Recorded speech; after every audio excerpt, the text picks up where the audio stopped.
মুসলিমিন।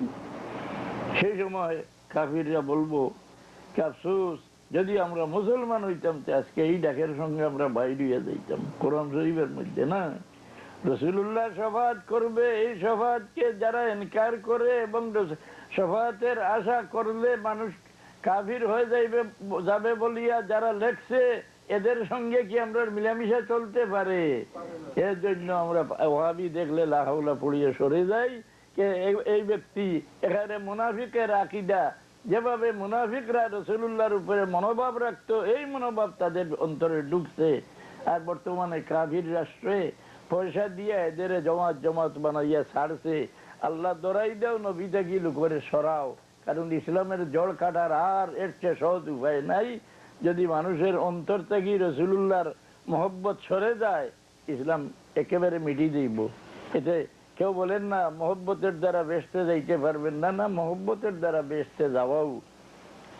যদি কোনো মানুষ না হয়, অন্য কোনো জিনিসের অন্তরে রাসূলুল্লাহর মহব্বত ঢুকে যায়, এ কোনো কলমা পড়ছে না, নামাজ পড়ছে না, মানুষও নাই, এই জিনিসও বেহেশতে যায়। তার দলিল কি বলে? মদিনা শরীফের মদিনা শরীফের এক থনি, মদিনা শরীফের মসজিদের এক পালা, এই রাসূলুল্লাহ সাল্লাল্লাহু আলাইহি সাল্লাম এই পালায় পিঠ মোবারক লাগাইয়া খুতবা পড়তেন। যখন মেম্বার শরীফ তৈয়ার হয়ে গেল, রাসূলুল্লাহ মেম্বার শরীফে দাঁড়াই গেলেন, এই গাছের টুকরা কাদা আরম্ভ করলো। রাসূলুল্লাহ তাকে শান্তি দিলেন, কিন্তু ঘটনা হাদিস শরীফের মধ্যে আছে, বুখারী শরীফের মুকদ্দিমার মধ্যে এই হাদিস নকল করছেন। রাসূলুল্লাহ বলছেন যে যদি আমি নিজে তাকে শান্তি না দিতাম, তবে এই মসজিদে কিয়ামত পর্যন্ত যে কোনো ব্যক্তি আসলে এই গাছের টুকরার কান্দন শুনতে পাইতো।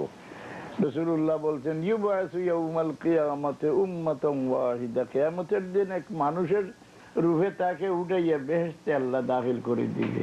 একটু কলমা পড়ছে না, নামাজ পড়ছে না, মানুষও নাই, গাছের টুকরা, তার ভিতরে মহব্বত ঢুকার কারণে এই বেহেশতে গেল কিনা, যে মহব্বতে রাসূলুল্লাহর মহব্বত দিয়ে বেহেশতে যাইতে পারবে না, কাজ করে যাইতে হবে। এতে কাজ সারা এই দুনিয়ার মধ্যে সবচেয়ে নেকির কাজ করে ইহুদিরা।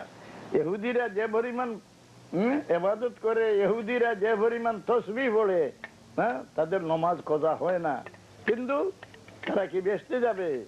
না, রাসূলুল্লাহর সঙ্গে আন্তরিকতা নাই, মুনাফিকদেরও ইবাদতে কোনো ত্রুটি ছিল না, তারা কি বেহেশতে যাবে? আল্লাহ বলেন না, এদের আমি কাফিরের সঙ্গে দিব না, কাফিরের পায়ের নিচে এদের আমি দুজখে ঢালবো, বিদ্দারকিল আসফালি মিনান নার। না, এই মুনাফিক বানানোর জন্য কাফির রাষ্ট্ররা পয়সা দিয়ে জমাত বানাইয়া ছাড়ছে যে আল্লাহ দরাই দাও, রসুল থেকে মানুষের সরাও। উনি তো আমাদের মতো একজন মানুষ আছিলেন, সংবাদ বাহক আছিল। এইগুলা কি আমাদের ইমান শিক্ষা দিতে আছেন না মুনাফিকি শিক্ষা দিতে আছে? তো খানদানকে পরিচয় রাখা, এর জন্য এই যে নির্লজ্জ মেয়েরা দাবি দিচ্ছে কি আমাদের পরাধীন রাখাচ্ছে, আমাদের স্বাধীনতা দেওয়া উচিত না। এভাবে স্বাধীনতা দিয়া দিলে কেউ কারো বংশকে পরিচয় রাখতে পারবে না। পারবে? হ্যাঁ, গরু ছাগলের বাচ্চার মতো মানুষের ঘরে বাচ্চা জন্ম নিবে কিনা? হ্যাঁ, এবং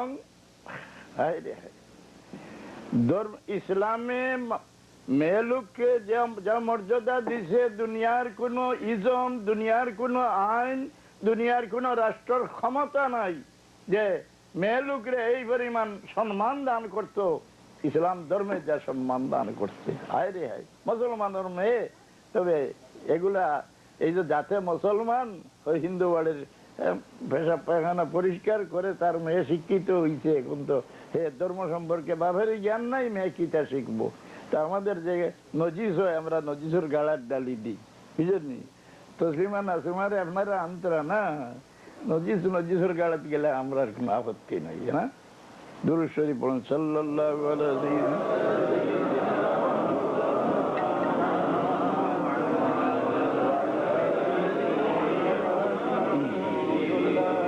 যে আল্লাহ বলেন মানুষ জাতের সম্মান আমার সৃষ্টির মধ্যে সবচেয়ে ঊর্ধ্বে, কিন্তু এর মধ্যে সবচেয়ে সম্মান কার বেশি? ইন্না আকরামাকুম ইনদাল্লাহি আতকাকুম, তোমাদের মধ্যে যে পরেজগার তার সম্মান সবচেয়ে বেশি। কোন পরেজগার মাথায় পাগড়ি আছে, বোরকার মতো কুর্তা আছে, ইহুদির মতো দাড়ি আছে, তসবি হাতে সব সময় রাখে, ঘুমাইলেও তসবি পড়ে, এই বেটা কি পরেজগার? না, 12 মাস রোজা রাখে না। কারণ কোরআন শরীফের আয়াতে বর্ণনা দিচ্ছে দিল পরেজগার না হয়, অন্তর পরেজগার না হয়, সম্পূর্ণ একেবারে শরীরকে পরেজগারি দিয়ে রঙিন বানাইলেও একটা কড়ার মূল্য হবে না। শরীরের মধ্যে তো শরীরের দিকে আল্লাহর একটা লক্ষ্য আছে। মানুষ জাতের শরীর, মানুষ জাতের মুখ, এই সমস্ত আল্লাহর কাছে বড় প্রিয়। তার জন্য মানুষে তার রূপ পরিবর্তন করলে আল্লাহ সহ্য করে না। একজন পুরুষ যদি মেয়ের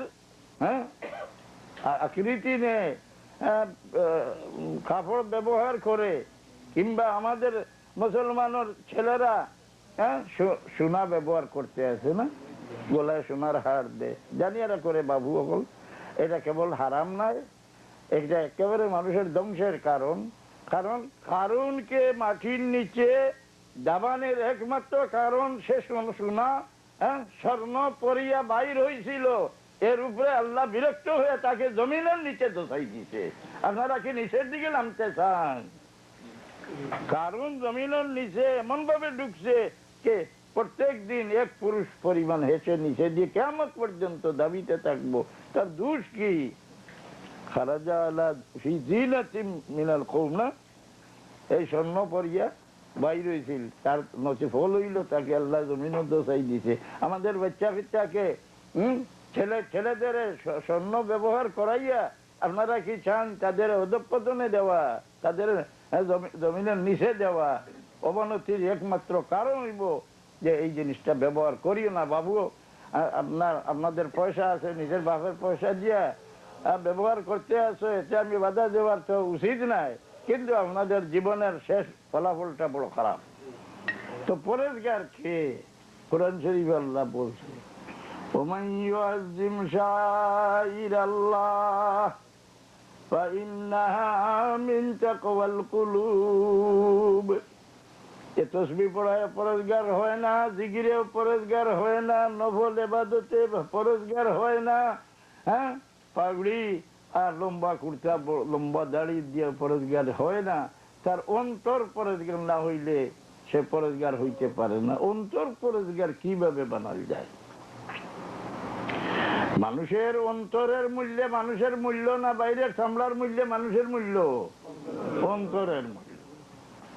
ومن يعظم شعائر الله فإنها من تقوى القلوب। আল্লাহর সংসর্গী জিনিসের সম্মান যারা করে তাদের অন্তর পরেজগার হয়। আল্লাহর সম্মানের দ্বারা এবং আল্লাহর সংসর্গী জিনিসের সম্মানের দ্বারা মানুষের অন্তর পরেজগার হয়। এ মুনাফিকদের আকীদা না ফতোয়া, আল্লাহ ছাড়া কেউ কারোর তাজিম করতে পারে না। কোরআন শরীফে সেটার উত্তর আল্লাহ দিয়ে দিছে, ওয়ালিল্লাহিল ইজ্জাতু ওয়ালিরাসূলিহি ওয়ালিল মুমিনিনা ওয়ালাকিন্নাল মুনাফিকিনা লা ইয়ালামুন। হে মুনাফিকরা, ইজ্জত কেবল আল্লাহর নয়, ইজ্জত আল্লাহর, ইজ্জত আল্লাহর রসুলের, ইজ্জত মুমিনের। আল্লাহর ইজ্জত করিয়া করার দ্বারা মানুষের অন্তর পরেজগার হয়। আল্লাহর সম্মান কিভাবে করেন? আল্লাহ আপনি এই কাজ করে দেন, আল্লাহ আপনি একগুড়ে কথা বলতে আল্লাহকে বড় সম্মানের শব্দ দিয়া বলে না, এইটা না। আল্লাহর ইজ্জত করা হইল এই নমাজের ভিতরে রুকু সজ্জা। আপনার বাড়ির গাছে কি সজ্জা করে না? এমন কোন জিনিস নাই আল্লাহর সৃষ্টির মাঝে যে সজ্জা করে না। কিন্তু একদিনও গাছকে নত হইতে দেখা যায় না। তবে আমি নত কেন হওয়া বলে মানুষ জাতের জীবনের উন্নতি, দুনিয়া আখিরাতের উন্নতি, সম্মান বৃদ্ধি একমাত্র নত হওয়ার মধ্যে। মান তাওয়াযা লিল্লাহি রাফাহুল্লাহ।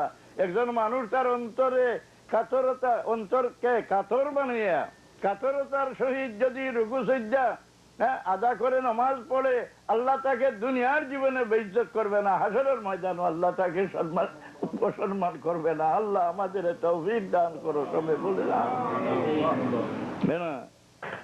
তো সম্মান আল্লাহর সম্মান, রুকু সিজদা